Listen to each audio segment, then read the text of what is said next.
Hello, reporter room investigators. We have breaking news in the Bryan Kohberger case. Breaking news, breaking news.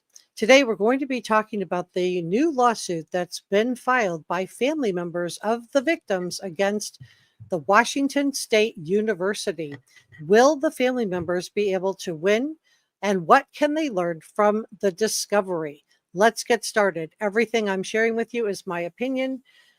Please subscribe. It's free and it helps me out a lot. It lets the algorithm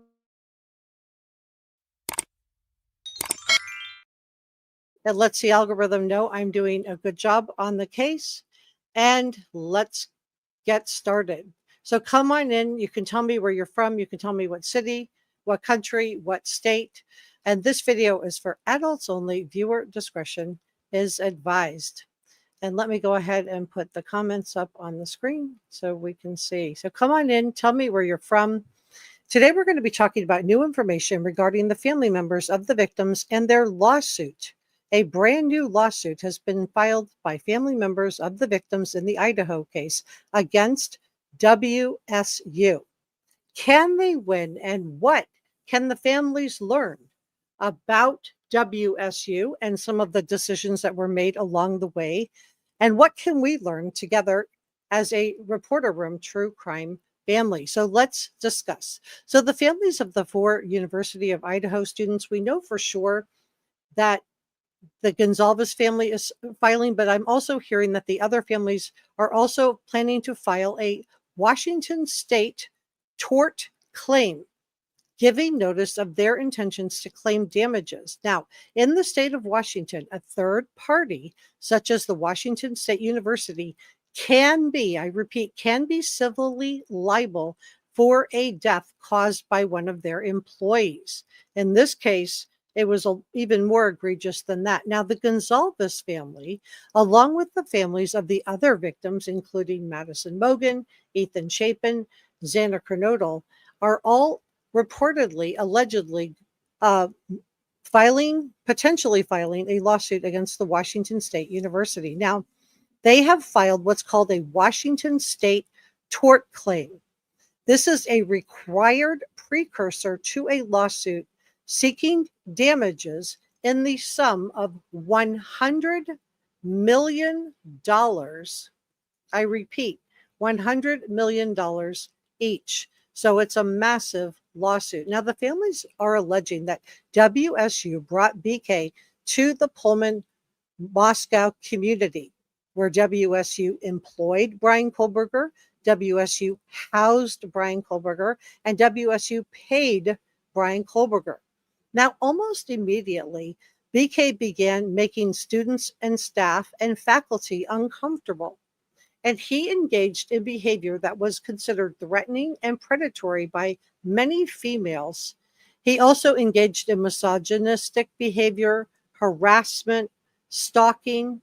Now, many WSU employees who are mandatory reporters, and by that I mean that if you are a teacher and you know of a crime, you are required by law to report it. So many WSU employees were mandatory reporters.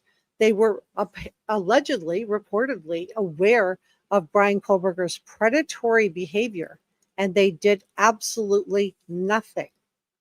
So do the families of the victims have a good lawsuit? In my opinion, they do. And so let's talk about what went on and why I think this is going to be beneficial. Even if an act, in this case, BK did away with Ethan, Kaylee, Maddie, and Xana. In a case like this, even though it may fall outside the scope of employment, the University of Washington can be held liable for their own negligence and their failure to supervise, their own negligence in hiring, and their own negligence in retaining Bryan Kohberger. So they did have, and when I did the interview with Howard Blum, who's a 2-time Pulitzer Prize nominated journalist, he told us, if you will recall, that the powers that be did not want this case to go to trial, right? He said the powers that be don't want the case to go to trial. And I told you guys at the time, I was really concerned that WSU and University of Idaho had way too much influence in whether or not this case went to trial, and that I feel like that was a big reason why the case was ultimately settled. Now, the lawsuit by the family members of the victims comes from the fact that BK was a doctoral criminology student and teaching assistant at WSU at the time of November 13th, 2022 crimes. I'm watching my words. So the basis of the potential lawsuit appears to be allegations of negligence on the part of WSU. So very, very interesting. And I do believe that there is potentially negligence here. And let's talk about why that would be. So the families are arguing that despite WSU receiving dozen formal complaints about Bryan Kohberger's inappropriate behavior, both in the classroom and outside of the classroom, the family members are arguing that WSU should have and could have taken action against BK. They could have fired him, which would have potentially prevented the tragedy. The family members of the University of Idaho victims allege that WSU was negligent for failing to act on numerous, and we're going to talk about these complaints. There's just numerous complaints about BK's disturbing and inappropriate behavior, which they are arguing posed a foreseeable threat. So is that the case? Well, let's go through some of the things that we have learned from the police report and decide together if this was a foreseeable threat. Is it possible that the lives of these young people, Ethan and Xana and Kaylee and Maddie, could have been prevented? Could this have been prevented? Well, some of the specific allegations against WSU and their negligence include: one, ignoring potential complaints. Now, WSU reportedly received more than a dozen formal complaints from students, faculty, and staff about BK's behavior, both inside the classroom and outside the classroom. Two, failing to supervise and discipline. Despite having control over BK as a student and a teaching assistant, WSU allegedly failed to take appropriate action in response to his behaviors. Three, the foreseeability of harm. The families are arguing that a pattern of behavior, which included a, quote, sexist attitude toward females, end quote, following a staff member to her car, making other students feel deeply uncomfortable. And we're going to go into all of these things in just a moment. So please put a pin in that, stay with me. But made the risk of harm to what happened to Kaylee, Maddie, Ethan, and Xana, they feel that this was foreseeable. One faculty member even expressed concern that if BK became a professor, if they gave him his PhD, that he believed that BK would likely stalk or SA students. So there were signs that the university could have acted on, but they did nothing. Four, inadequate response to behavioral issues. Instead of removing BK from his position, the University of Washington's main response was to reportedly mandate a general behavioral expectation class for all the graduate students, which BK attended, but obviously didn't pay any attention to it. I'm not clear why all the graduate students would have to go to this when it was just one student causing all kinds of harassment. And we're going to go into all of the different things because it is staggering. The amount of information that we've received that would have been put on the stand, which in my opinion is the motivation to not have the trial. In my opinion, I think this was a motivation to not have the trial. So instead of removing him, they just made him take basically a behavioral expectation training class.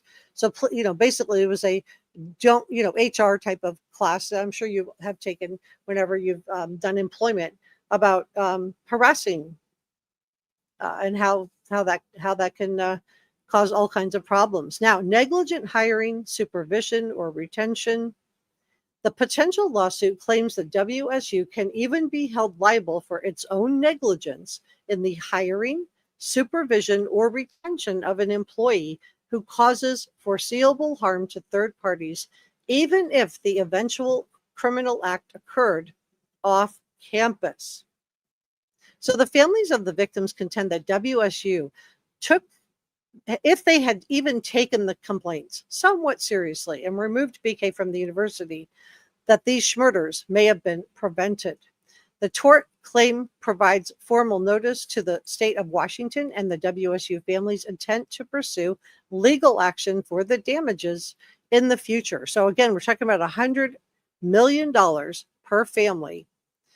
So they are definitely going to be able to draw attention to this issue, which I do think deserves to have some attention paid to it. So let's go through some of what's going on here.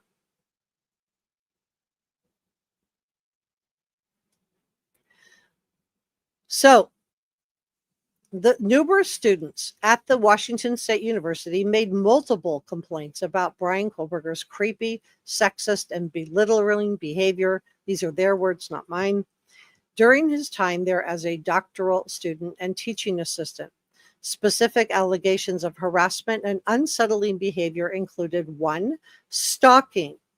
2 female undergraduate students told police that they believed BK was stalking them, showing up at their workplace every day, and later reported hearing or seeing, listen to this, you guys, someone outside their windows.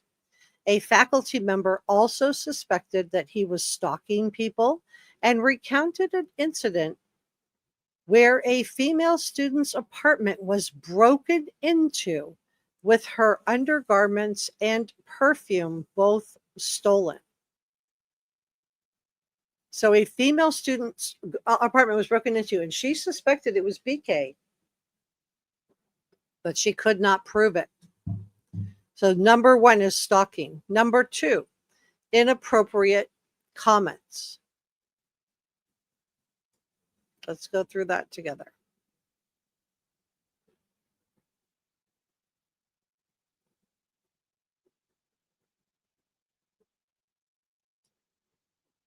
BK made several offensive, misogynistic, not several, I would say like many, ableist comments.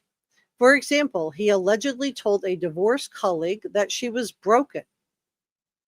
He allegedly asked a deaf student if she would be comfortable procreating given her disability. And my sourcing on this is the New York Post. That's just, that right then and there should have gotten him fired. Just that question. It's because it's just so awful. Number 3, physical intimidation.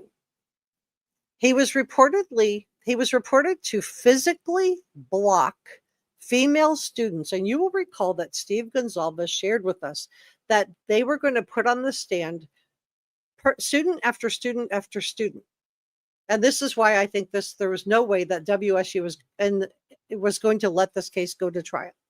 They did not want Bryan Kohberger to go to trial. I believe this. I've been shouting this from the rooftops, that I believe that there was a reason that this was settled after I did the interview with Howard Blum, who told me during the interview that the powers that be did not want this to go to trial. So he was reported to block female graduate students from leaving an office, forcing another faculty member to intervene to allow the female graduate students to exit an office. That again he should have been fired right then and there. And if they needed cause, if they needed more information, HR could have simply gone through Bryan Kohberger's resume, right? He had a resume on file, and the resume lied. He lied on his resume about the dates of his employment. Had they simply called his former employers and verified the dates, they would have had grounds to fire him right then and there. Number 4, dominating and aggressive demeanor.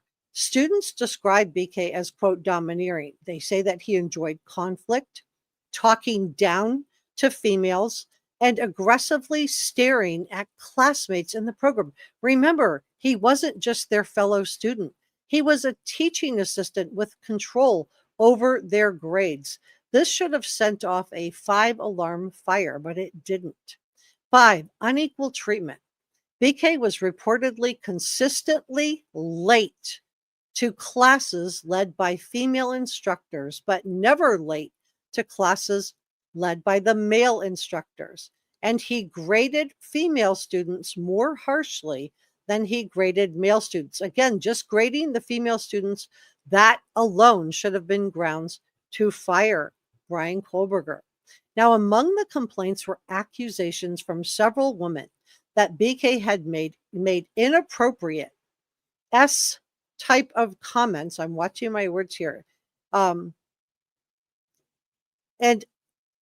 though the WSU staff member initially took him as simply socially awkward, she later realized, so this is what, according to the New York Post, but it was also reported to police.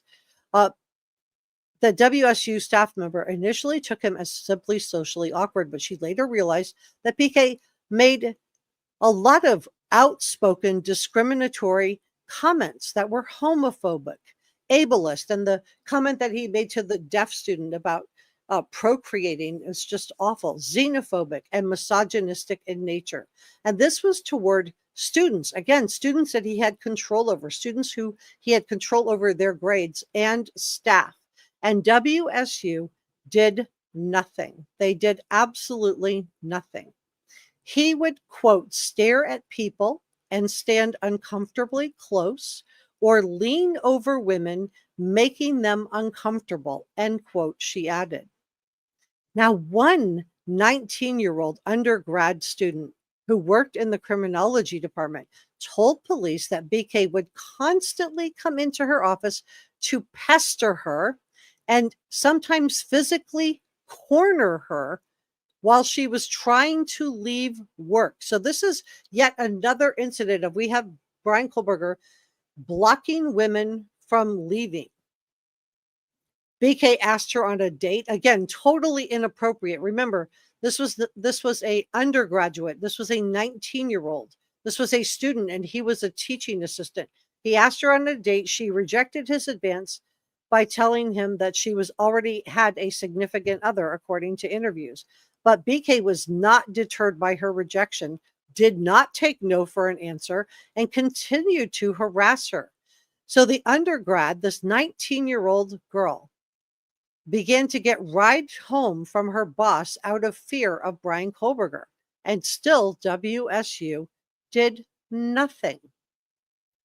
At least one person close to this 19-year-old student expressed concern about, quote, how many precautions she perceived were being taken because of Kohberger, end quote. Another female student in BK's program described him as misogynistic, who made her feel, quote, deeply uncomfortable. Upon starting the fall term in 2022, a staff member told Detective Gary Tolson from the Idaho State Police that BK had received a complaint soon into his first month in the program. So he was getting complaints right out of the gate. And what did WSU do? Nothing. This is why this case could not go to trial. There was no way that WSU was going to stand by while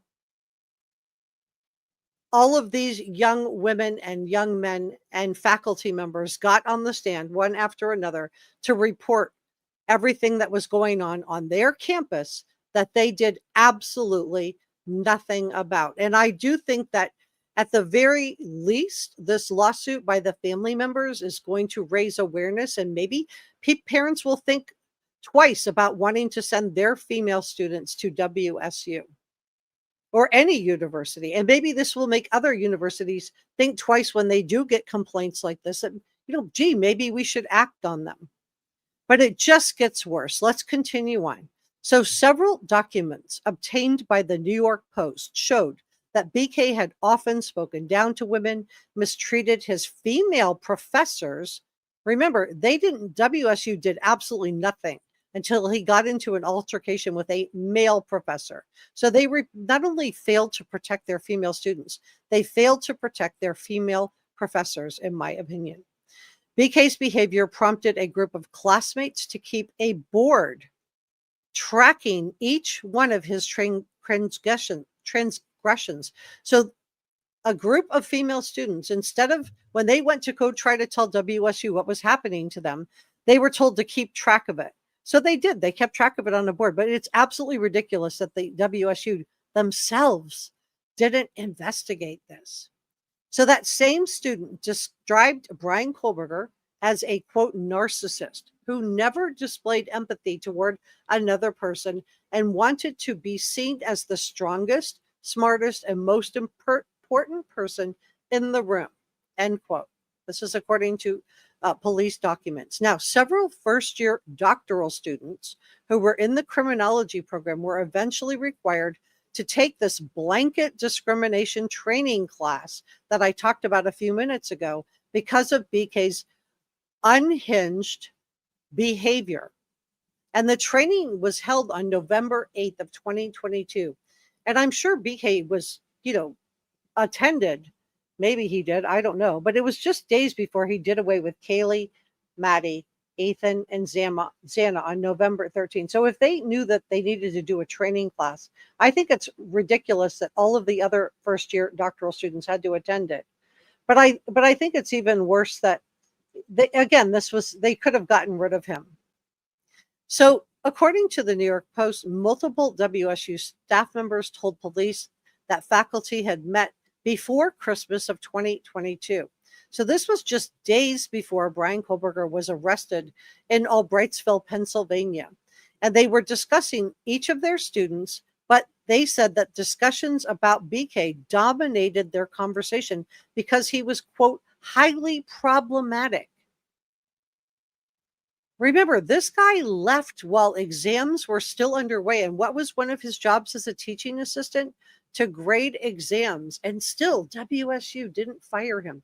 They didn't fire Bryan Kohberger until December the 19th, which is just happens to be. Tell me if you think this is a coincidence.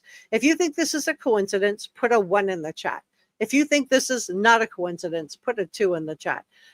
So we're supposed to believe that Bryan Kohberger was fired by WSU on December 19th, the very day that Bryan Kohberger was identified by the Moscow Police Department as a suspect. That is the day we learned from the prosecution that BK was decided that he was the suspect.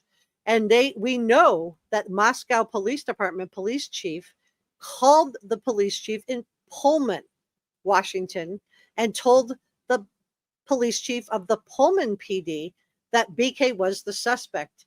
Now, how much do you want to bet? How much do you want to bet that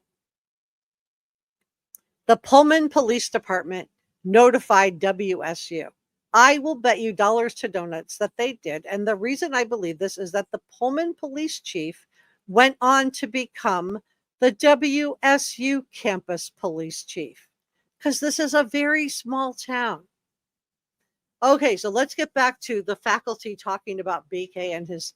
So they swapped stories about BK and they debated pulling his funding and teaching position, citing unnerving classroom conduct. And the quote, "Mark my word, I work with predators. If we give a PhD, that's the guy that in many years when he's a professor, we will hear is harassing, stalking, and essaying his students." This is what one of BK's teachers reportedly told her colleagues during the meeting, according to documents. Now, the professor said that BK tried to keep him from leaving his office, and he said that he described it as power tripping, according to the file. So was this the altercation with John Schneider that, apparently that was a bridge too far? I'm seeing some ones. Let's see. 1, 1, 1, 1. Sirius says but he should have never been allowed to do it in the first place. 1. Yeah, I'm just curious what you guys think on that. So thank you for your input on that. All right. And Njaz, thank you for reminding today. Mother and father have a lot to answer for, in my opinion. And Michael says, Mother, how did your son become such a creep? And Shelley put a 1. Yeah, right. So now we know why he was removed from high school. And remember, Dr. Ramsland, the so-called SK expert, didn't see any problems with Bryan Kohberger, right? She didn't see any problems, not anything, even though she was his faculty advisor and also had him in 4 classes prior to him when he was back at DeSalle's University, prior to him attending WSU. So WSU was never going to let this go to trial. Get this. One WSU faculty member said her, quote, maternal instinct wouldn't allow her to leave a female student alone in an office on campus with BK. So she kept herself busy until he left. She didn't state any specific behavior that he did that prompted her to feel this way. This is according to police documents. So that, I mean, it's just crazy. So when he left, she told the students, to email her with the subject 911 if she ever needed help. Again, they have a duty. They are legally required to report things. They are considered to be mandatory reporters. And WSU really dropped the ball on this. So during a party, this is reported by another document. Quote, Kohberger made very direct eye contact with her and made a beeline toward her, and a friend got up to intercept him after realizing the student was uncomfortable, according to court documents.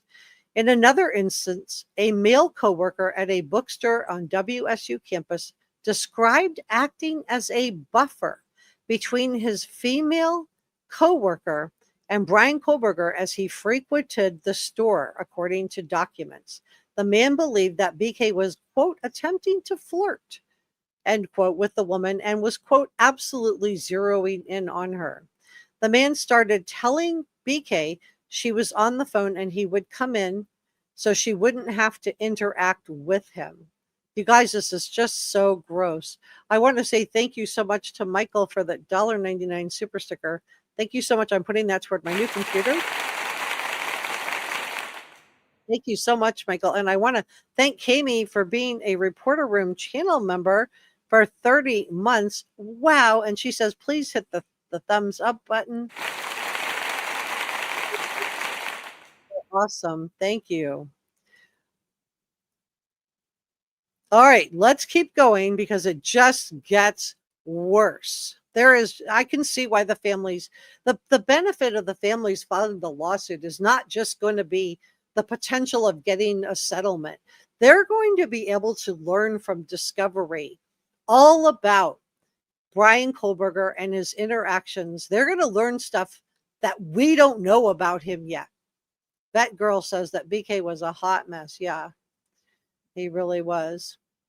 So why did WSU not ever fire him? Well, they sure weren't going to let this go to trial, were they? Get this. One WSU faculty member said her, quote, maternal, oh, I read that part. Let me keep going. So in August of 2022, that there is like, this just goes on and on, you guys, but I'm just going to hit the highlights. A University of Idaho student said she met Bryan Kohberger in an apartment lobby and pointed him toward a pool party. She said she became uncomfortable with his awkward staring and his awkward conversation. During the party, she said, quote, Kohberger made very direct eye contact with her and made a beeline toward her, and a friend, quote, got up to intercept him. And in another instance, a male worker at a bookstore on the WSU campus described BK as, quote, acting as a buffer between his female coworker and BK when he frequented the stores. The man believed that BK was attempting to flirt with this woman who was, didn't want anything to do with him. He was just not taking no for an answer. And the man started telling Kohberger that she was on the phone, telling Kohberger she was on the phone when he would come in so she would not have to interact with Bryan Kohberger. Thank you, NJAS, for gifting the Reporter Room membership. That is so kind of you. Thank you. If you got that awesome membership, please make sure you say thank you to NJAS. That is so nice of you. Okay, so by filing the lawsuit, the family members of the victims will have an opportunity to see the discovery that and we will get to see it too, you guys, that WSU was probably hoping to keep hidden. And I believe Howard Blum, two-time Pulitzer Prize nominated journalist who I interviewed here on Reporter Room. If you haven't watched that, you'll want to watch that next. When he said that the powers that be did not want this case to go to trial. He was predicting that this would not go to trial, and he was right. He was right about a lot of things. So I've been sharing with you guys from the start that I believe that WSU was never going to allow student after student and faculty member after faculty member to get up on the stand and talk about Bryan Kohberger and his problematic behavior. And to be clear, WSU could have gotten rid of BK any time they wanted. He lied about his dates of employment on his resume from his previous jobs, and all HR at WSU had to do was go back through his resume, reconfirm his employment dates, and they would have found that BK lied. So they didn't even need to collect all this information. They could have gotten rid of him right away. They did absolutely nothing. WSU did absolutely nothing, in my opinion, to protect their students. So BK's finally terminated, according to WSU, on December 19th, the very day authorities identified Bryan Kohberger as the suspect. I don't think this was a coincidence. I believe they were tipped off. And like I just said, the chief of police alerted the Pullman police chief. We know this because he's said it in an interview. And the Pullman police chief back in 2022 is now the current chief of police for WSU. So it's a very small community run by one university, University of Idaho, who was allowed to tear down the entire crime scene, and the other university, which is Washington State University, who had a very good reason not to want this to go to trial. So I believe that by filing these lawsuits, it will allow family members of the victims to learn a lot more about Bryan Kohberger. And it will learn a lot more about what WSU has been covering up. And most importantly, it will hopefully protect future female students being targeted and harassed, not just at WSU, but throughout the country. So the behavior at WSU, let's talk about that. The records detail multiple complaints from WSU faculty and students about Bryan Kohberger's, quote, rude and belittling behavior toward women.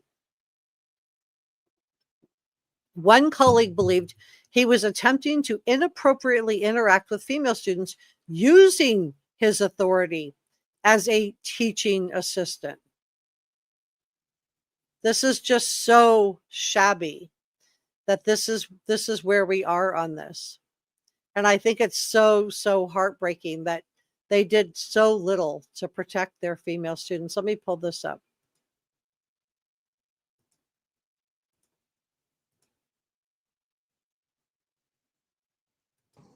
Did anybody know or suspect beforehand what Bryan Kohberger was capable of and then just keep it to themselves? Tonight, those families say they plan to sue Washington State University. That's the school where Kohberger was seeking his PhD in criminology. It's less than 10 miles down the road from the murder scene.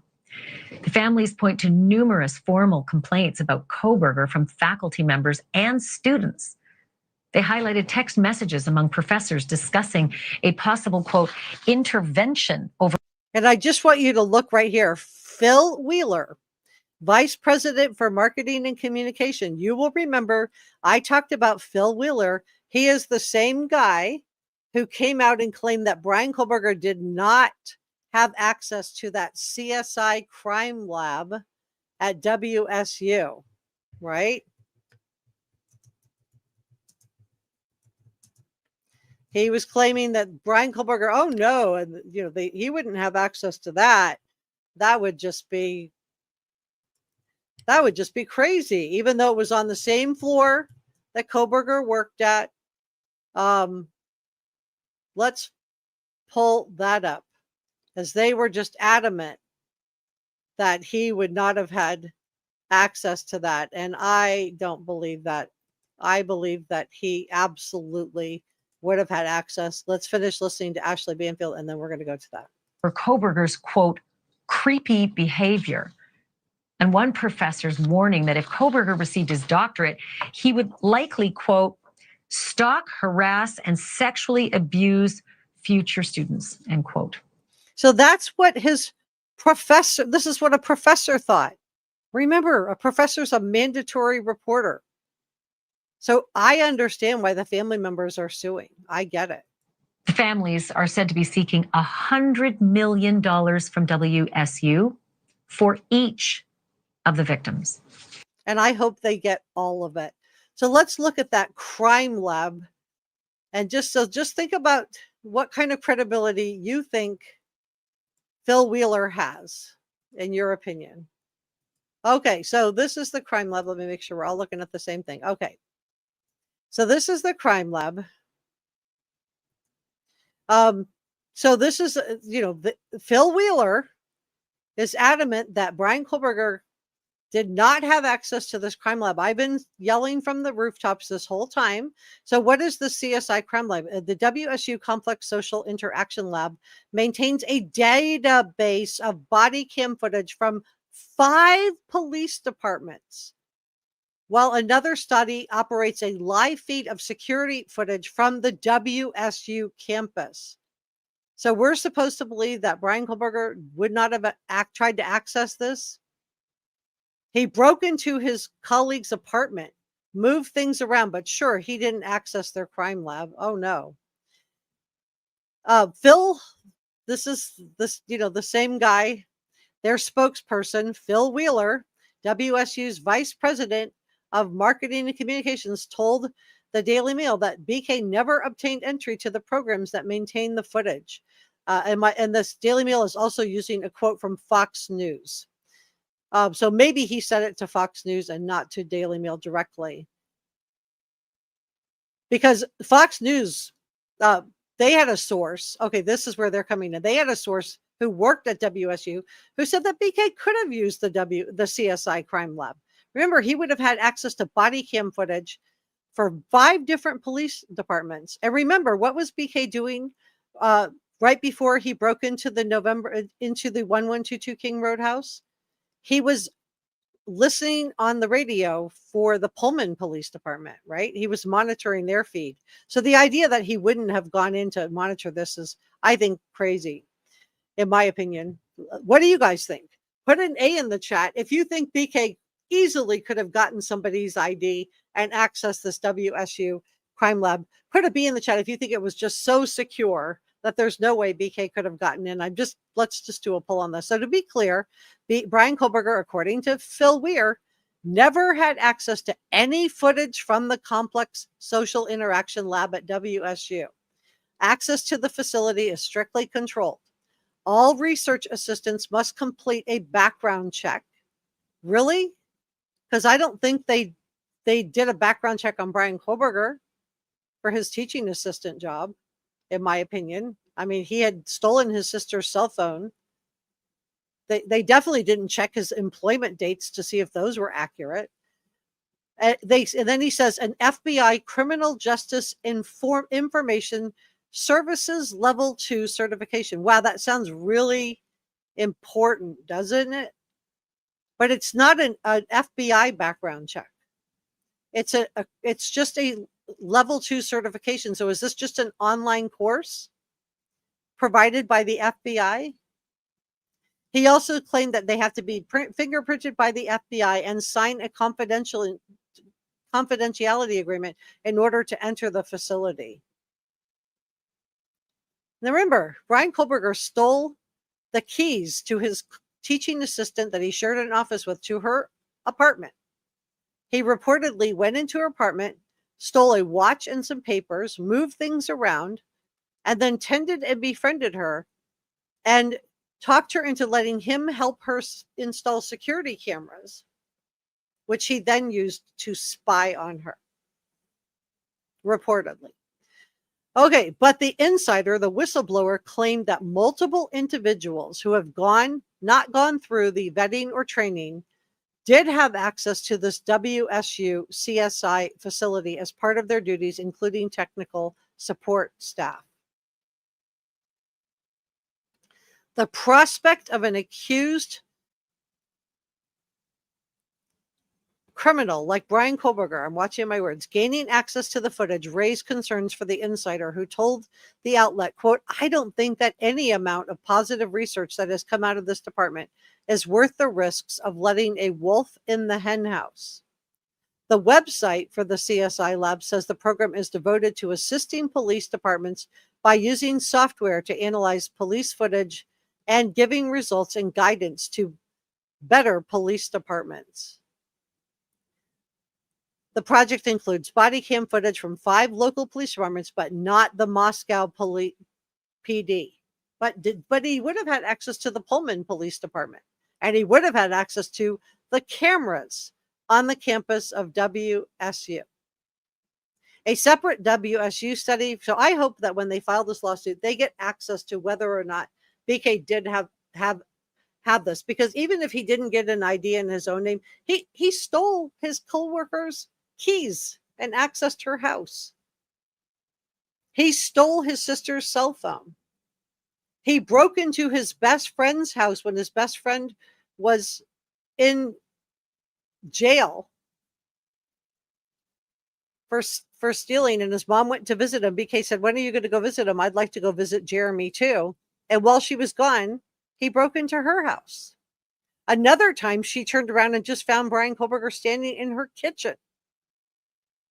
So he didn't have any boundaries where he's going to just obey the rules. So the project includes body cam from 5 different police departments. And I bet you anything, WSU would not want it out that Bryan Kohberger could have had access to live security feeds from around Pullman and access to live cameras right on the campus at WSU. So I just think that this whole thing of, he wouldn't have had access is just absolutely nonsense. And I'm really glad the family members are filing a lawsuit, because they will learn more from discovery. If you think back on some of the other cases where family members have filed lawsuits, and I just want to show you my sourcing on this too. This is one of my sources that I use today. And this is the New York Post, that he received 13 formal complaints. So not just regular complaints, but formal complaints from college classmates for his lewd, offensive comments and creepy behavior while attending WSU, according to a report. And WSU did what? They did nothing. He was only days into his first semester when he received his first complaint, earning his reputation for being I can't say this word on the air. Members of WSU community said in unsealed documents and interviews obtained by People. Among the complaints were accusations from several women that BK made S-type comments about them, including asking a deaf classmate if she would be comfortable procreating, given that she had a disability. Upon the start of the fall term, a staff member told Detective Gary Tolson from the Idaho State Police that BK had received a complaint. Soon into his first month on the program, there was warning signs right out of the gate, and WSU did absolutely nothing. Nothing. They could have removed him, and they did nothing. Although the staff initially took him as simply socially awkward, she later realized he often made outspoken, discriminatory comments that were homophobic, ableist, xenophobic, and misogynistic in nature towards students and staff, she said in the interview. She said, quote, he would stare at people and stand uncomfortably close or lean over women, making them uncomfortable. And I believe this was intentional. We heard something similar at the University of Idaho. He had no business being on the campus at the University of Idaho. He had no business there. He did not attend there. And he was seen by multiple students in the student canteen, inside the student union. So again, how did he get in Did he steal a student's ID and use that to access it? How did he get into the student canteen? But he would stare at these young women while they were in there, just trying to, they belonged on the campus. They attended. He did not belong there. And he would stare at them to the point where they took their food outside to eat it. They were so uncomfortable. One 19-year-old undergrad at WSU who worked in the criminology department told police that BK would constantly come into her office and sometimes physically corner her as she tried to leave work. This is the one that he asked out on the date. She rejected him by telling him she had a girlfriend, according to the interviews, but BK was not deterred by her rejection and continued to pester her. So the undergrad began to get rides home from her boss out of fear of Kohberger. So a teacher was driving her home, and still WSU did nothing. Now, the teachers would be mandatory reporters. Let's look that up together. Washington State. Okay.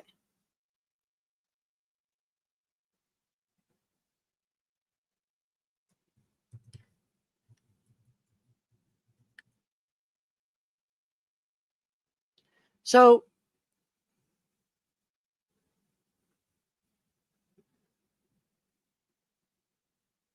let's pull this up. All right, make sure we're all looking at the same thing. So this is mandatory and permissive reports. Mandatory reporters are an employee of the Department of Social and Health Services or the Department of Children, Youth, and Families, law enforcement officer, social worker, professional school personnel. There it is. Employees of a faculty. That also applies. If you are a mandatory reporter, you must by law immediately report the abuse, abandonment, neglect, and financial exploitation of a vulnerable adult to the Washington State Department of Social Services and Health. They are not required by law to report situations of self-neglect, but urges mandatory reporters to do this as a way to help vulnerable adults. And I believe the student that was deaf would have fallen under this category.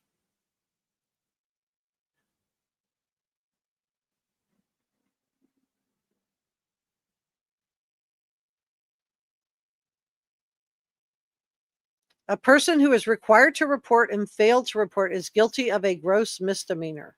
A person who maliciously or in bad faith makes a false report is guilty of a misdemeanor.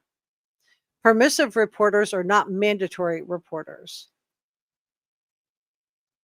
So I don't know, I do think that the student that was deaf definitely would have been considered vulnerable. I don't know if a teacher having control over a student would also be considered to be certified. I'm just curious what you guys think about that. I did the poll. Let me check it on that too. I'm looking for A's and B's.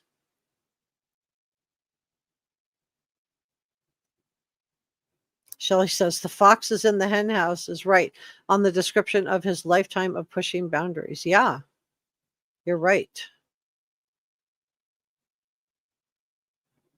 Thank you for modding today, Njaz and Sirius and Michael and Kami and Red Cloud and Cabling. If you're modding, drop me a comment right now so I can shout you out. Holly's modding. Thank you, Holly.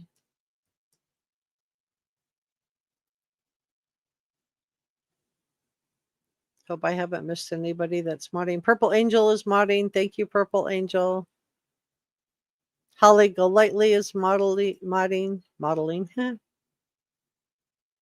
So thank you so much. Sherry says it's getting to be at the time for the end of the school day. Yeah.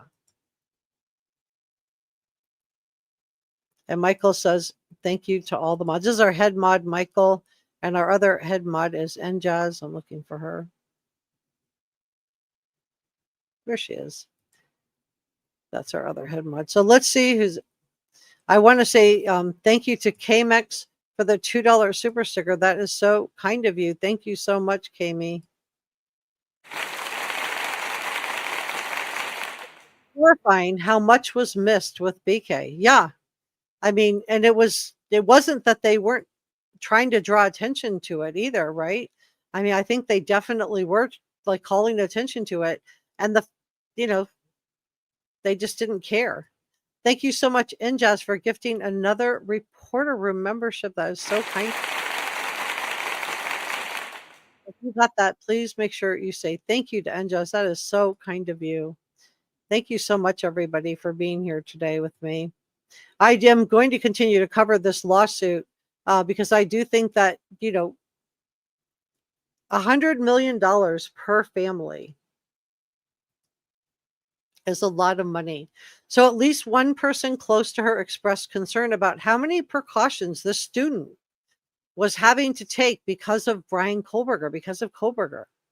Another female student in Bryan Kohberger's program described him as misogynistic, who made her feel deeply uncomfortable. So these are all young women who went to the police, one after another, to file reports after WSU did absolutely nothing to protect them, other than mandate that all of the teaching assistants have to take some kind of training class. And they didn't do that until December 8th.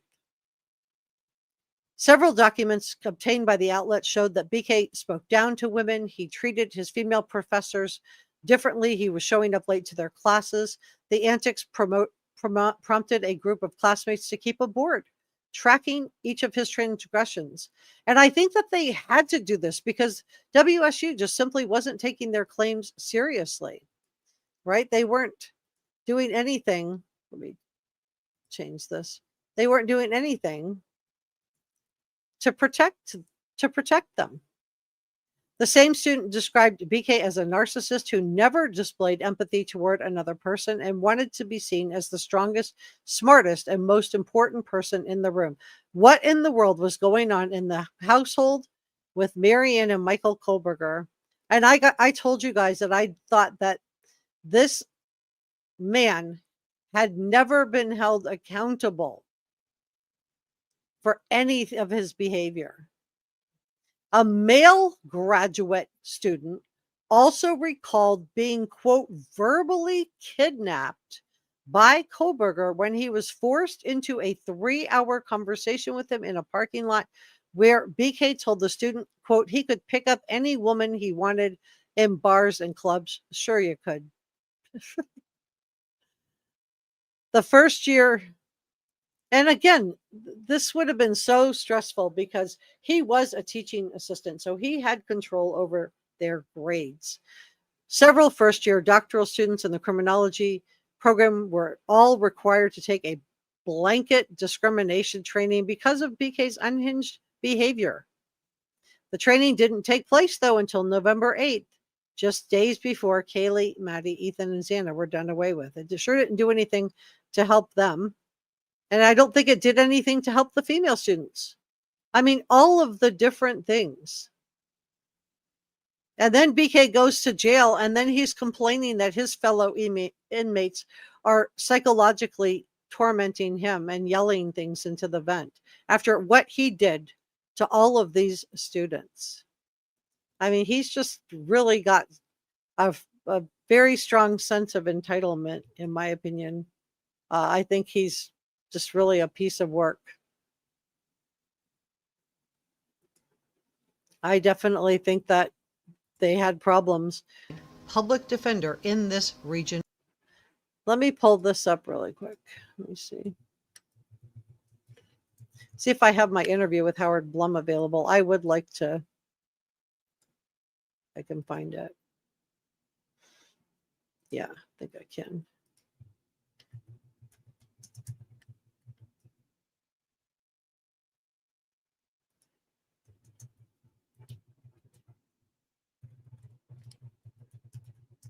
He did such a nice job on it. Yep.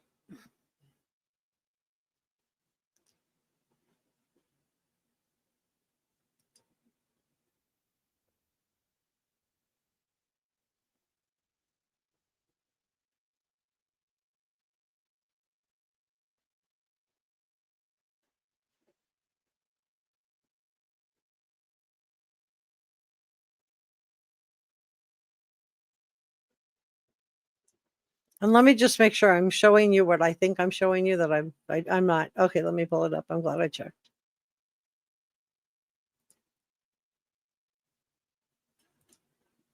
Let's grab this. Of Idaho.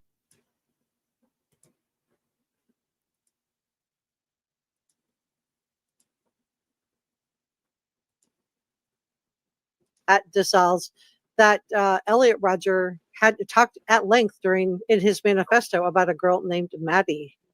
Yeah, it might be coincidence. Again, this is one of the things we'll never know. But if we do know a bit about Bryan Kohberger's actions on the night of November 13th, the murders. We do know that he drives by the house not once, not twice, but 3 times. I don't think he was stalking the house. I think he was trying to find the will to become a monster. Why do I say that? Well, if he was stalking the house, he would have seen all the cars in the driveway. He would have seen the DoorDash driver come, and he would have thought, well, this is not a good night. There are too many people there. But then he finally gets to the top of the hills, approximately 4 a.m., and he somehow manages to turn off the ignition on his car. And I believe that would require the will of Hercules for him to make that commitment to finally turn off the car. And he goes down this sort of icy slope towards the back kitchen door with a knife sheath in his hand.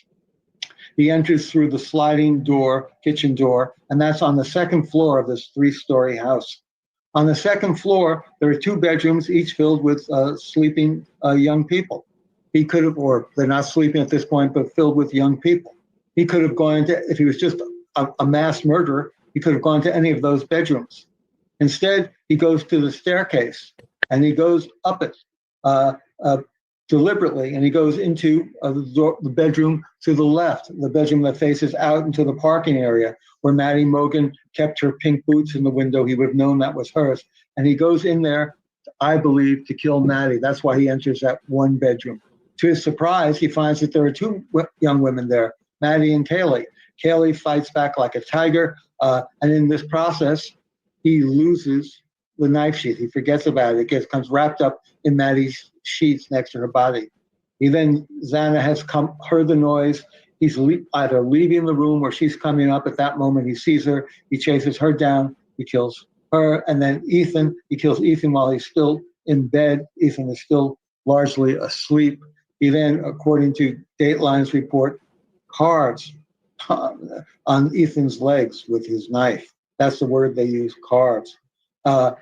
He then sits down on a chair for a moment. We can see the impression of his buttocks on the chair. And we know he rests for a minute.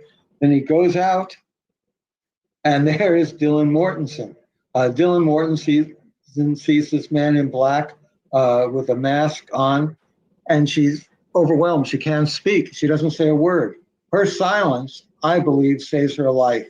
If she had screamed, if she had said, "What are you doing here?" If she had yelled, I believe he would have killed her too. But instead, at that moment, he's locked up in his own armory of hate, his own transformation into this killer, and he just makes his ways out the back kitchen door. He'd come there to kill one woman, and everyone else was collateral damage. Why did he choose Maddie?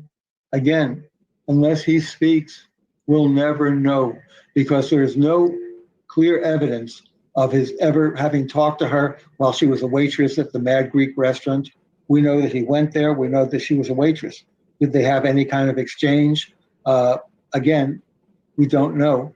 We do know that Kohberger was a man prone to obsessions, that he could look at her blonde beauty, her exuberance, her youth, and that might have triggered something in him, something that he fantasized about. And we now know that BK would not take no for an answer. Multiple women were telling him no, and he wouldn't take no for an answer. He was blocking them from leaving.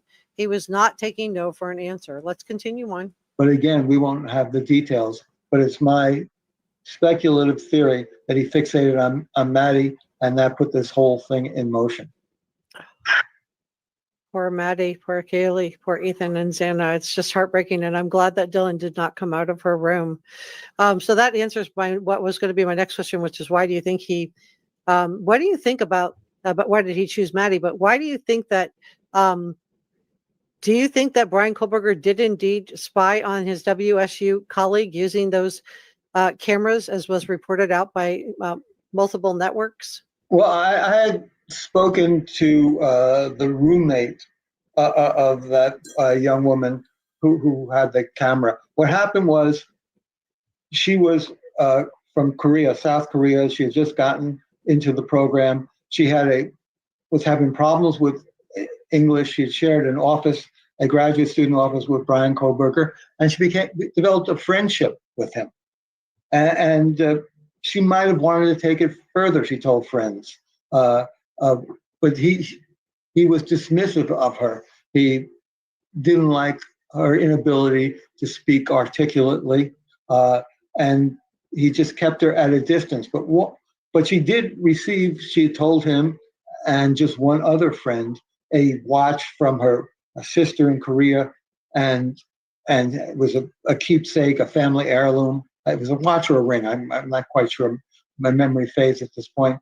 But she told him about it, and it was stolen. So she told BK about this watch, that it had personal meaning to her, that it was from her sister, and BK stole it from her when he broke into her house. So the idea that he would not have accessed the CSI crime lab at the WSU is ridiculous, in my opinion. Let me know if you have a different thought or if you agree. And she mentions it to Kohberger, and then 2 days later, I think it's replaced. One time she goes into her apartment and she sees that everything, all her cosmetics have been taken off a stand above the commode, and they're now been rearranged on the toilet seat, really bizarrely. So she goes to Bryan for help. He helps her install a sort of a webcam on her a computer. She was having problems getting onto the university internet system, the Wi-Fi. He does this. He then had access to her computer. Did he ever look? Again, only Kohberger knows for sure. That search history has not been made available. And hopefully this lawsuit filed by the family members, spearheaded by the Gonzalez family, for $100 million against WSU will help bring some of this information to light. Hopefully we will find out more about this teaching assistant, what she told WSU employees, because this will all be part of their discovery into Bryan Kohberger. Did WSU know about this employee when he broke into her house, when her watch got stolen? Did they know that she suspected that he installed security cameras to spy on her? Let's continue.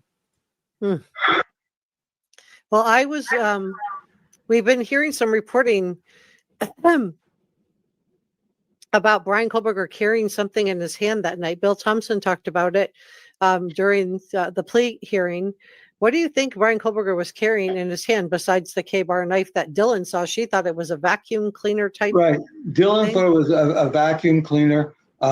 It could have been the K-bar knife. It could have been a plastic bag that he was getting ready. They pulled out of a pocket. They was getting ready to put his suit in that he was wearing, this sort of work suit, before he got to the car. Because, there was so much blood in that house, so much blood that it was coming down the foundation out in red rivulets. It was dripping out. And yet he leaves no trail of blood. There's no trail of blood from the house back to where the car was parked above it on that sort of ridge. I mean, he did a masterful job of covering up everything, except for that one mistake, the knife sheath with that little bit of DNA on the button snap. So why do you think Bryan Kohberger returned to the crime scene at 9 a.m. that morning? What's your theory on that? Well, again, that returning to the crime scene at 9 a.m. is just a couple of hours after he finished the phone call with his parents and just before he takes that selfie. So I think he was going back there. I think he was after speaking with his parents. He knew he had left the knife sheath behind. He was worried. He wanted to see what was happening outside the house. If the police were already there, if they had the knife sheath, he wanted to see if he was in any danger. He goes there and he sees everything's quiet, and he sort of that reinforces his confidence and allows him to go home and do that thumbs up selfie that, sort of mission accomplished. His bizarre monster's mission has been accomplished. I think he went there just to see if he had a real problem. So I think that is really, really interesting. Let's go back out. And He's a murderer. He's admitted that in court. So how could he be? Let's talk about WSU. That's been characterized as anywhere from 6 to 8 hour detour that they made. Yeah. I don't, anything I say is based on sources or close to the family, and it's largely speculation. I do know this for a fact, that Bryan revealed to his father that he was having problems with the administration at Washington State University. He said it looks like he was going to lose his job there, his teaching assistant job. However, he told his father that he believed that he could go back after Christmas and convince the authorities, the dean in the criminal justice department, to reinstate him. He felt confident of that. That's how he explained it to his father. But the father could see that the son was agitated, that something wasn't right, and this was a very problematic journey. On the day that they set out for this journey, when they leave Washington State, on the same day, there's in a dorm room nearby Bryan's graduate student housing, there was a shooting incident. A veteran who had post-traumatic stress disorder had taken 2 people hostage, and he was gunned down by the Washington State SWAT team. This too was on his father's mind. So that was Bryan Kohberger, for those of you that don't know. Did he see his son being gunned down by police? It was the first thing he talks about when he stopped for these traffic stops. It's almost a non sequitur, but they just blurts out each time, the 2 times he stopped. So all these emotions are being caught up in his mind. The death of the 4 students 9 miles from his house, the ex-Army guy who's killed by the police just 100 yards or so from his son's apartment, the police stopping them with the sirens flashing. All this is a stew that's churning around in his mind, and I believe in his gut, as they're making this trip across America. I can't even imagine how hard that would have been for him. And Michael gave a couple different explanations as to the detour too, which I thought was interesting. What do you think Bryan Kohberger was thinking when he got pulled over on that first and second traffic stop in I think it was December 15th of Indiana? You talked about a little bit about what Michael was thinking. Right. What Bryan was thinking, well, we now know he is the murderer. He's admitted that in court. So how could he be thinking anything but, oh my gosh, the jig is up, they've got me? At the same time, there are body cam videos that the Indiana State Troopers took of these traffic stops, and Bryan is pretty cool. I mean, I was stopped 2 weeks ago by a cop for speeding in my neighborhood, and I wasn't that cool as he was after having committed 4 murders. When they take your license and they run it through their computer, and you wonder.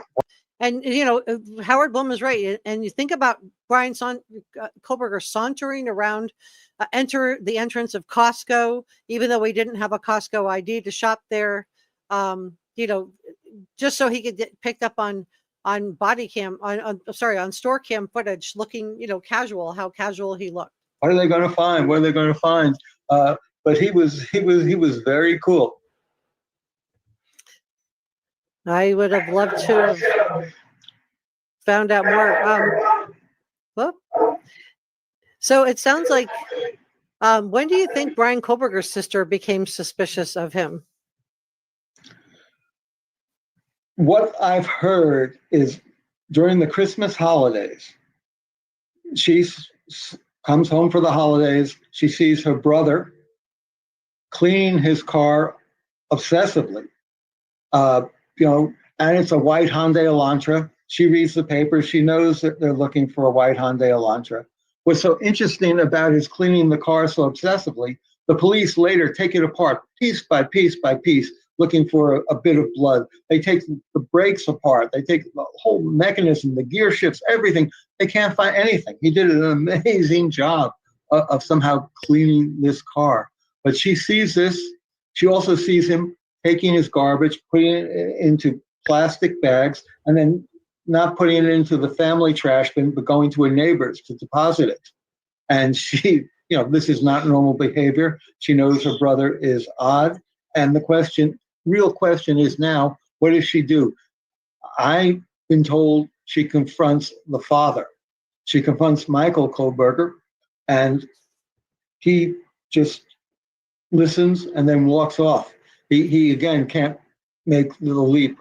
According to other reports that have come out recently, and these are, haven't been confirmed, she might have called the FBI. She might have called the FBI early on the tip line to suggest something. That at least is something that's going around. Now, I don't know if it's true. These are the sort of questions that we won't get answers to unless she decides to write a book, or somehow at the sentencing, Judge Hippler demands answers, which I don't think he'll demand any sort of detailed answers. It's all. And unfortunately, we didn't get a trial. So some of these, answers, I think the only way the family members would get answers is if they sue Bryan Kohberger's family and depose them. Very frustrating. And not just for me, but for the families of the victims and for the Idaho state taxpayers who've paid in close to $4 million by last count to keep this case alive for nearly 3 years. I can't imagine how they're feeling about this. So what do you think Michael Kohberger was thinking when he got to Bryan Kohberger's apartment? Because Bill Thompson said the apartment was pretty well cleaned out. What did Michael think was going on? Well, he was taking I think Michael might have thought he was taking things home for the holidays. I mean, he still left his computer there, but there certainly wasn't a trace of blood. They couldn't find anything. And again,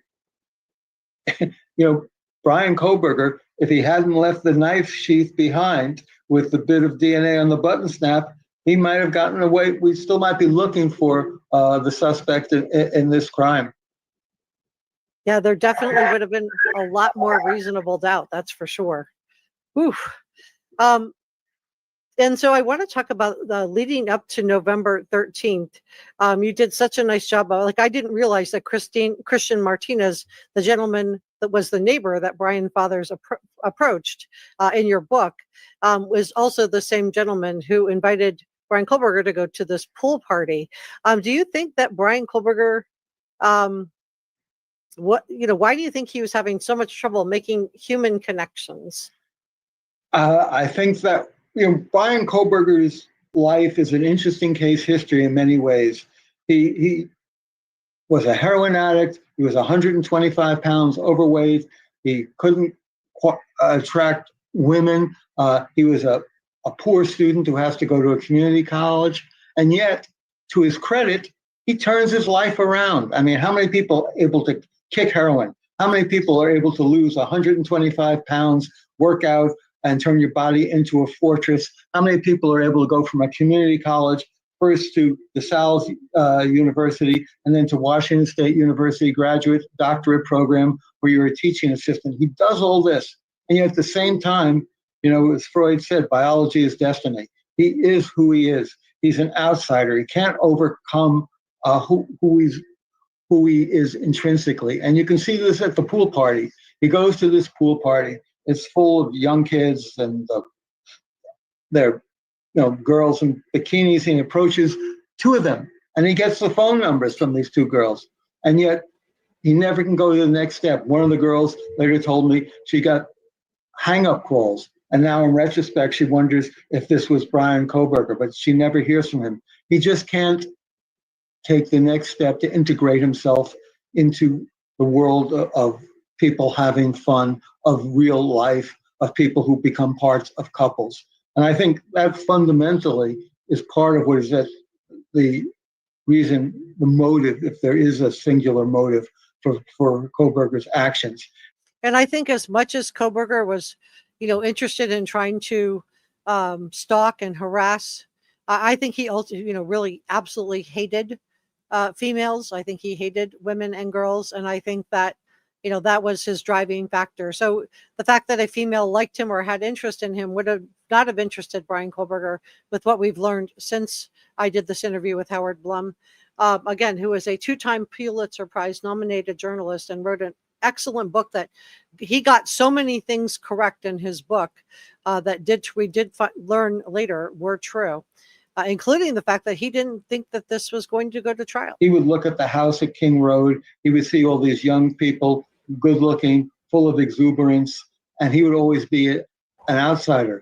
He would, literally be looking at that house, I believe, from a distance, spying on it and seeing a world that he was not a part of. And this was a rebuke to the life he was living. And he couldn't live in his world with that world still functioning, and had to take revenge on it. And I think ultimately he focused on one of the young women, not all of them. I believe he was focused on Maddie Mogen. If you haven't, so I believe that too. I think that's true. Let's go to the next one.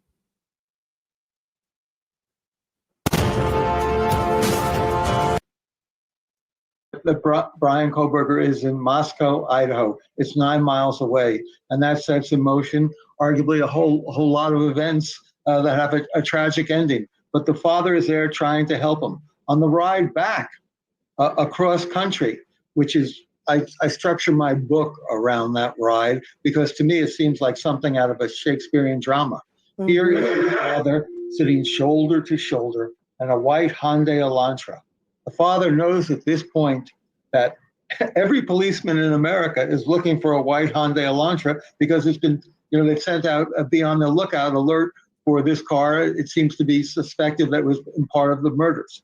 He knows his son lives only 9 miles away, and he knows his son has had a very problematic youth. I mean, Bryan was a heroin addict.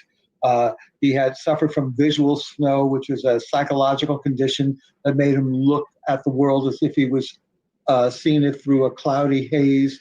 He was a very difficult young man. And according to the reporting I did, as soon as Michael Kohberger, the 68-year-old father, gets out to Washington State to see his son for this ride back across America, he begins to see the familiar signs that his son is in a mood. Bryan has his moods, and this mood is there. So the father knows, well, you tread. Yours is such a great question, Lisa. How did they not know? I think they did know. I think they did know what he was. I think, remember, this guy wasn't just suspended. He was literally removed from his high school program. And although they couldn't talk about it because of the FERPA laws, they couldn't tell us why Bryan Kohberger was suspended from his high school program. So he was literally removed and had to finish high school online. I believe that, his family had to have known there was something wrong with him. Now, maybe they thought that he turned his life around and was getting back on track. But I think he did well at DeSales for one reason and one reason only, and that's because a lot of his classes were online. Carefully, you don't want to poke the bear. And because he was living at home with his parents. But let's continue on with Howard Blum. You want to do anything you can help to pacify him, to calm the situation. But in the course of this trip across America, they're going back together. It's just 2 weeks after the murders. They're stopped not once, but twice by Indiana state troopers on a traffic violation. But all the time, the father is thinking in his mind, is this it? Is my son going to be caught? Are they looking for him? And in the course of this journey, I believe, and my reporting has shown me, that the father, Michael Kohberger, is getting closer and closer and closer to the realization that my son is a monster. And yet, the father can't quite make that leap at this point. It's too large a moment for him to grasp. He can't admit to himself that his son can be a murderer, yet he's all the time suspecting it. This tension going on in this little Hyundai Elantra across America is the stuff of great drama, I believe. So Howard Blum believes, and I believe this also, let me know what you guys think. Howard Blum believed, and I believe too, that his dad had to have his suspicions. His parents knew why he was removed from the high school program. We still don't have those answers, which is why, I hope that when the family members of the victims are done suing WSU, I hope they go after Bryan Kohberger's parents, if for nothing else, to at least depose them. They could sue them for $1. It's not about the money, but finding out what did the family members know and when did they know it about their son.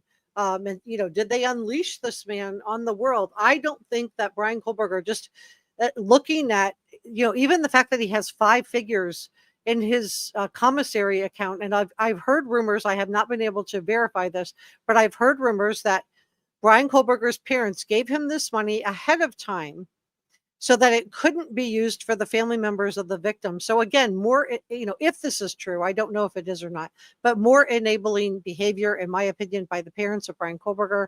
What did they know? When did they know it? And if they had enough money to pay for him to have 5 figures on his commissary, shouldn't that go back toward paying back the taxpayers of Idaho? I mean, they had to foot the bill for Bryan Kohberger's defense team. I've heard people say, "Oh, he didn't get a good defense."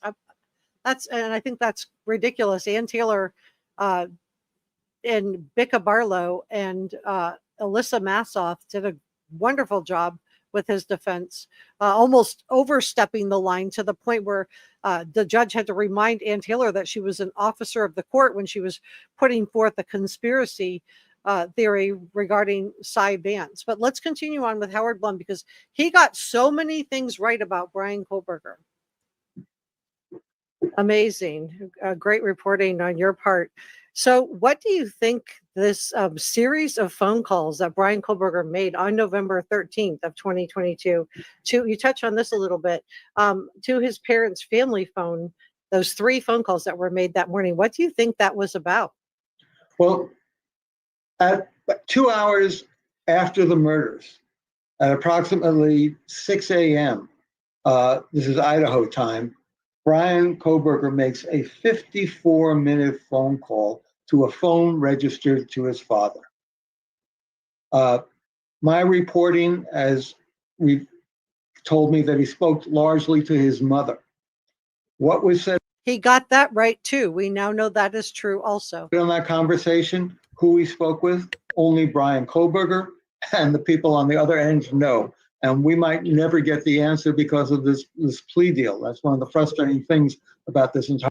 But the family members could get the answers if they just even wanted to sue for $1. They could depose the Kohberger parents. Entire plea deal. But we have to realize one of the things I've looked into after the settlement, because I have to admit the settlement took me completely by surprise. I was blindsided. Here, the prosecution had just had 2 rulings in their favor. The judge had thrown out that there were alternate perpetrators involved in the case. He said, you can't bring that in. This is just, in effect, gossip, allegations. You can't use it. And Bryan Kohberger's alibi, that he was out at 4 o'clock in the morning when the murders occurred, looking at a cloudy night, looking at the stars, the judge said, that's not an alibi. And so the defense was in a pretty good situation to win. And Bryan previously had been approached by his team, I was told, to try to cut a deal to save him from the long guns of a firing squad. Because in Idaho, a death penalty case ends in the firing squad starting next June. That law was passed by the state legislature primarily for Bryan Kohberger. This phone call. Now, the father and the mother, after it's revealed on Dateline had their show where they revealed this first. I was a small cog on that Dateline colossus. I appeared as a talking head, and I did a He said he was a small cog in the wheel of the Dateline episode, but he really did do a great job. If you didn't read his book, When the Night Comes Falling, it's very, very well written. And I do think he was an important contributor, even though he's very modest here. Minor bit of research, but they got that big insight about the phone call. The Kohberger family now knew that this phone call would be brought up by the prosecution. They knew that Michael Kohberger and Marianne Kohberger, the mother, would be asked under oath on the stand what was said. And they knew if they didn't tell the truth, if they lied, well, they could be in legal jeopardy. When this was explained to Bryan, he decided, as it was explained to me, that he didn't feel remorse. That's too rational, too simple a concept. But he felt something akin to remorse, let's say. He did not want to put his parents in legal jeopardy. He made their lives hell. So that was one of the reasons why he told his lawyers, go approach the prosecution and see if you can cut a deal. The other reason was that the ride across America, that Christmas ride, which we had already mentioned, that was now going to come up too. And Michael Kohberger would be asked, what was said? What were you thinking? Did you have any suspicions? And they couldn't really do that under oath. And those two incidents involving his parents, plus the fact that he could save his own life, that he wouldn't face the firing squad, convinced Bryan Kohberger that it made sense for him to cut a deal with the prosecution. And I hope the family members of the victims do consider filing something against the parents of Bryan Kohberger, just because I would like to, I think a lot of us would like to know, but for their sake, it would be nice to know too. Like, it would be helpful to know, not nice to know, but helpful to know, like, what did they know about Bryan Kohberger and his behavior before they, unleashed him on WSU and ultimately on the community of Moscow and Pullman. The larger question is, I would suggest, why did the prosecution make this deal? Well, you can say veteran prosecutors always know that every courtroom drama is a roll of the dice. You never know how it's going to turn out. You never know if there's one juror there who will have reasonable doubt in his mind. You'll never be able to convince him. But I think that's too simplistic an explanation. I believe that after all this time, nearly 2.5 years, Bill Thompson, the prosecutor in the case, just had enough of living in this horrid tragedy for 2.5 years. The prospect of a 3-month trial was just too much. He could send Kohberger off to prison for four consecutive terms. The secrets will never be answered, but he would, the prosecutor, I think, made a coolly pragmatic and expedient, and I think deeply flawed decision to cut a deal. But that's how it came about. Bill Thompson will be out fishing, and we won't have any answers. I agree with Howard Blum on that. I think that there was a problematic deal, and now the family members of the victims are going after WSU. $100 million per family is what the tort is saying. They have not officially filed the lawsuit yet, but they have filed. I noticed that they are planning to file a lawsuit. Let me just read it to you really quickly, then we're going to continue on with Howard Blum. He got so many things right, but the families of the Idaho students, we know for sure Kaylee Gonzalez's family has filed, but my understanding is that all 4 students have filed a Washington state tort claim, giving notice of their intentions to claim damages. In the state of Washington, a third party, such as Washington State University, can be civilly liable for a death caused by one of their employees. So they have filed a Washington state tort claim, which is a required precursor to a lawsuit, and they are seeking the sum of $100 million each from the Washington State University. I also think, looking back in retrospect, I said I was blindsided by this plea deal, but you can see all along that many of the people in power in Idaho, many honorable men in Idaho, were willing to allow this situation to just disappear. You look at the beginning. You had Judge John Judge, who had the case originally in Moscow. He was happy to let it go to Boise, and then as soon as it went to Boise, he could have gone with the case to Boise. He could have presided over the case, and he said, "Enough already. I'm retiring." You had Chief Fry, the chief of police, who led the 7-week manhunt. He goes on national television, and he's so filled with emotion that tears are rolling down his cheeks. as he describes the man that they've arrested. And yet, not long after that, he retires and he leaves Moscow, and now he's the police chief in a small town in Washington State. You have Judge Hippler himself, who was facing the prospect of a 3-month trial, as he put it. He said this will last 3 months. On his first day in the courtroom, he tells the assembled people in the courtroom, I could say I'm happy to be here, but why should I begin with a falsehood? He wanted this to go away too. And then you have, perhaps most dramatically, the officials at the University of Idaho.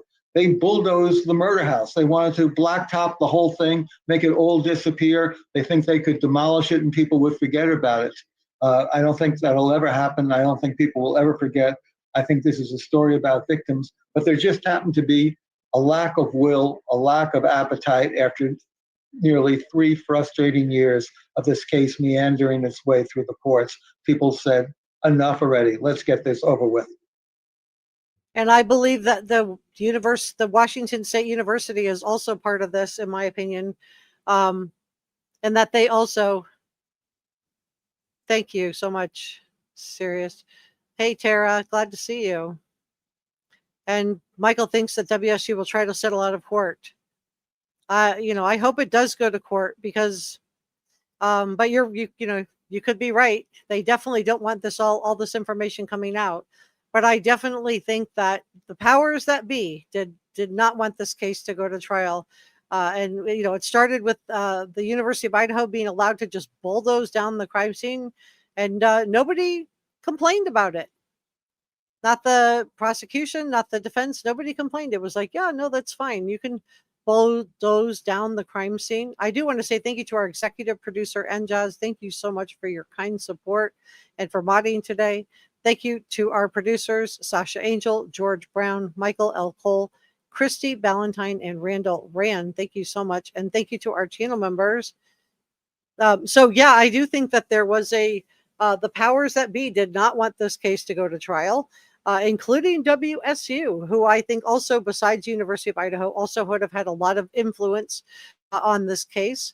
I think that they didn't want this case to go to trial. They didn't want it to come out, and it is coming out anyway. And I think that there's probably more that will come out. The Bryan Kohberger's own family members did not want this to go to trial, which is why his mother was originally saying don't take a plea deal, but ultimately took a plea deal. Perhaps it was because Michael and she were going to get asked some hard questions. What kind of problems did Bryan Kohberger have in high school? Why was he removed? Did he have were there any other signs? His sisters may have also been asked some tough questions too, and maybe they just didn't want to put their family members through this court thing. I do want to also do coffee, gratitude, and super thanks to Njaz, Michael L. Cole, and My Insane World for the last live stream that we did, and gifted channel memberships from Njaz and Njaz. So this is from the last live stream. So let's continue on. Yeah, I think you're on to something there. It was interesting to see how much power the University of Idaho had to be able to demolish the crime scene. So what do you think Michael and Bryan Kohberger talked about on this infamous road trip from Pullman to Albrightsville, and that bizarre, that's been characterized as anywhere from 6 to 8 hour detour that they made? Yeah. I don't, anything I say is based on sources or close to the family, and it's largely speculation.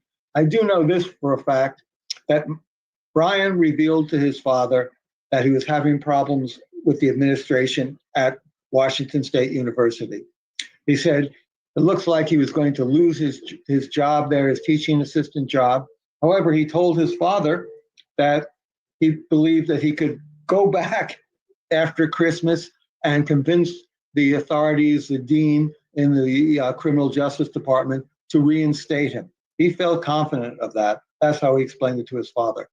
But the father could see that the son was agitated, that something wasn't right, and this was a very problematic journey. On the day that they set out for this journey, when they leave Washington State, on the same day, there's in a dorm room nearby Bryan's graduate student housing, there was a shooting incident. A veteran who had post-traumatic stress disorder taken 2 people hostage, and he was gunned down by the Washington State SWAT team. This too was on his father's mind. Did he see his son being gunned down by police? It was the first thing he talks about when he stopped for these traffic stops. It's almost a non sequitur, but they just blurts out each time, the 2 times he stopped. So all these emotions are being caught up in his mind. The death of the 4 students 9 miles from his house, the ex-Army guy who's killed by the police just 100 yards or so from his son's apartment, the police stopping them with the sirens flashing. All this is a stew that's churning around in his mind, and I believe in his gut, as they're making this trip across America.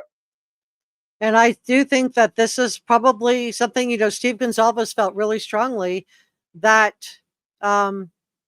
he believed that his father didn't want people that Bryan Kohberger didn't want his father to have to answer questions. And he said he refused to go in the courtroom when he first found out about the plea deal. He did ultimately go in and make a victim impact statement, which was very, very powerful. I do have it on the playlist for this case. I've been covering this case now for 3 years. This is I'm starting my 4th year covering the Bryan Kohberger case. But I do think that we're going to be able to have a lot more information come to light, just like we did in the Gabby Petito and Brian Laundrie case when they sued Chris and Roberta Laundrie, Gabby Petito's mother and father and stepmother and stepfather. They came together as a family and went after them. And one of the things that we learned a lot of new things, but they did ultimately settle with them, but we also learned a lot from the case. So I do think that it was really, really helpful, in my opinion, to go ahead and file the lawsuit. And so I'm wondering if what do you guys think? Will the next thing be that the family members do go after Bryan Kohberger's family members in an effort to learn more about what Bryan Kohberger's family knew about him? Why he was removed from his high school program? Did they know who and what they were unleashing on the world? Or did they really just think that he had turned over a new leaf? Or was this a family of enablers where this man was never held accountable? I mean, think about the 5 figures that's on his commissary that has, reportedly a lot of it did come from his, family members who gave him that money so that he could circumvent having to share it with the victims. That's why they put it on there early, so he wouldn't have to pay for his own court costs. Again, more enabling, if this is true. I don't know for sure if it's true. I saw that, Hound Lover, and Njaz got the book, but there was a book that was out that was purported to be by her, but it was taken down right away. But maybe she will. We know Dr. Ramslin, who supposedly is an SK expert, who had him in her class and didn't even recognize it, is planning to write a book. So yeah, it could be. Tara says, I don't really think Bryan's going to survive prison. My understanding is that both of his sisters have degrees in mental health, and that one of his sisters is a licensed mental health therapist. I don't know. I don't think psychiatrist, because that's a medical degree with a psychology emphasis, but definitely mental health. And just as I think his parents should be made to talk, they know him better than anyone. Well, the only way they're going to be compelled to say anything is if the family members move on to sue them next. Shelley says it may be the only way for families to get their answers. Yeah, I think that, and that's what happened in the Gabby Petito case, right? Because Brian Laundrie did away with himself after he did away with Gabby. They were left without answers, and they wanted to know, what happened. I want to welcome Cammie. Welcome, Cammie, as a brand new Reporter Room membership. Welcome to the Reporter Room family. Thank you so much for joining. I'm so happy that you are here with me today, and thank you so much. And just says the book was written by AI, so I sent it back. It was pro Kohberger. Oh, wow. I knew you got the book. I never did ask you what. I knew you didn't think it was written by the sister, but I didn't know about the AI. So yeah, no, it wasn't. I was going to bring it up because I was wondering if it was her, but it wasn't her. And Jess had purchased the book. Yeah, very interesting. So somebody posing as Melissa, but they used a different middle name initial, which is why we didn't think it was um, Brian's sister, Melissa.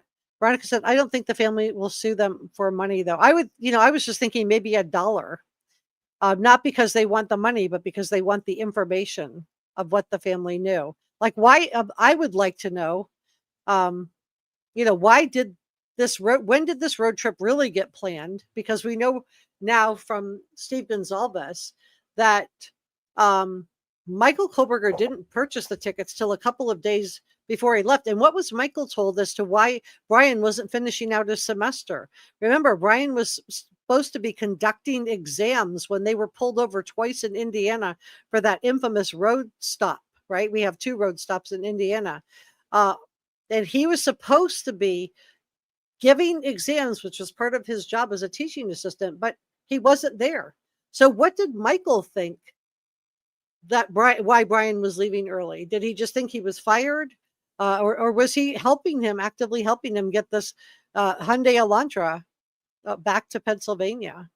Hanover says, Dr. Ramsland is an academia expert with no real life practical experience. That's why she missed it. That makes a lot of sense. Doctor didn't see anything. She should have been called out. Veronica said they want as many answers that they can get, of course. Yeah, I agree. Sarah says, I'm watching my words. Bryan won't survive in prison because other inmates, he's a crybaby. Yeah, he's already complaining. He could dish it out, but he sure can't take it. When he was out of jail and in the, sounds like he was not just bullying, but harassing. And the fact that WSU ignored more than a dozen formal complaints, plus all of the informal complaints from students and faculty and staff about BK's behavior, both inside and outside of the classroom, is really, really disturbing. And I'm going to leave it there. If you haven't subscribed, please.